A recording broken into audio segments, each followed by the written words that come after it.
জি, শুরুতেই আমি বলি যে আপনার একটি ভুল ধারণা দিয়ে প্রশ্নটি এসেছে যে জামাতে ইসলামের দাঁড়িপাল্লা কিন্তু এখনও নির্বাচন কমিশনের তালিকাভুক্ত নাই এবং সর্বশেষ যে তালিকা তারা প্রেরণ করেছেন আপনারা দেখবেন সেখানে দাঁড়িপাল্লাকে অন্তর্ভুক্ত করার জন্য তারা এটি রেখেছেন। অর্থাৎ জামাতে ইসলামের নিবন্ধন যখন বাতিল হয়ে গিয়েছিল তখন কিন্তু প্রতীকের তালিকা থেকেও দাঁড়িপাল্লাকে বাদ দেওয়া হয়েছিল। সেই জায়গা থেকে আপনি যদি আওয়ামী লীগের বিষয়টি দেখেন যে আওয়ামী লীগের নিবন্ধন বর্তমানে স্থগিত অবস্থায় আছে। কোনো স্থগিত থাকা বিষয়ের প্রতীক যেটা তাদেরকে বরাদ্দ দেওয়া হয়েছিল সেটি তালিকায় অন্তর্ভুক্ত থাকার সুযোগ নাই। এটি আমরা বলেছি যে যেহেতু আওয়ামী লীগের নির্বাচনী তাদের যে নিবন্ধন সেটি স্থগিত আছে, অতএব তাদের প্রতীকটিও স্থগিত থাকতে হবে, প্রতীকটি এই তফসিলে অন্তর্ভুক্ত রাখার কোনো সুযোগ নেই। দ্বিতীয় প্রশ্নটি হচ্ছে যে আপনি যে একটি প্রশ্ন করলেন এটি আসলে আমাদের মাঝে কিছু লোকের মাঝে এই ভুল ধারণাটি তৈরি হয়েছে যে জাতীয় প্রতীক আসলে শাপলা, কিন্তু আপনারা যদি সংবিধানের 4-3 অনুচ্ছেদ এবং 1972 সালের একটি অর্ডার আছে এবং 72 সালের এই জাতীয় প্রতীক নিয়ে একটি রুলস আছে, এগুলোর একটি কম্বাইন্ড রিডিং আপনারা দেখেন, সেখানে দেখবেন যে 4টি আলাদা স্বতন্ত্র উপাদান নিয়ে জাতীয় প্রতীকটি গঠিত। তার ভিতরে ধানের শীষ আছে, তার ভিতরে তারকা আছে, তার ভিতরে পাট পাতা আছে এবং শাপলা আছে।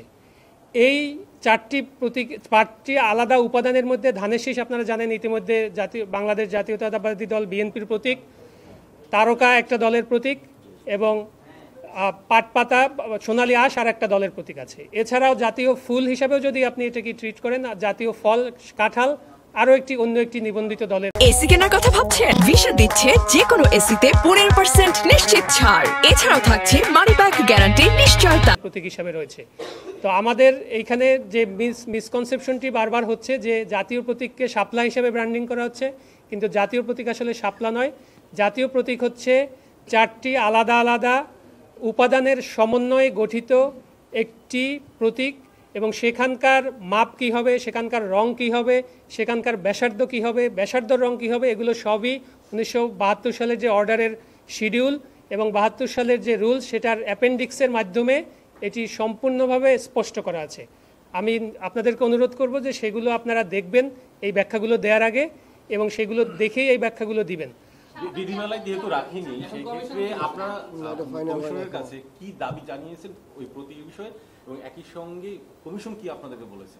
আচ্ছা, বিধিমালায় রাখিনি ব্যাপারটা আসলে এরকম না। আপনারা জানেন যে তফসিলের যে তালিকা আছে সেই তালিকাটি আসলে যে কোনো সময় সংশোধন করা যায়। এটি একটি বিধিমালা সংশোধন করতে পার্লামেন্টেরও দরকার হয় না, অর্ডিন্যান্স জারিরও দরকার হয় না, এটা সংশ্লিষ্ট প্রতিষ্ঠানই করতে পারে, কিন্তু আইন মন্ত্রণালয়ের ভেটিং করতে হয়।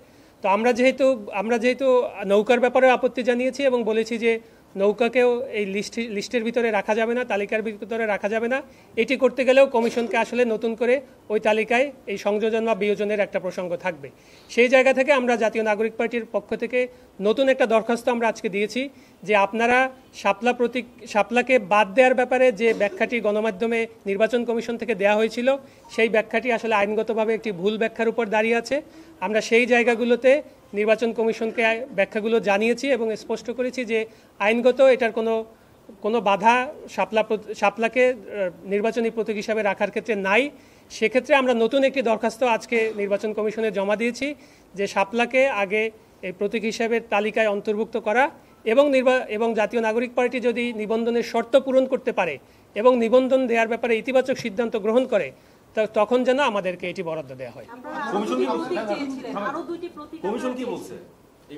আচ্ছা, কমিশন এটা যেটা হয় যে যখন একটা দরখাস্ত দেওয়া হয় কমিশন এই দরখাস্তটা গ্রহণ করেন এবং তারা এটা বিবেচনার আশ্বাস দিয়েছেন আমাদেরকে।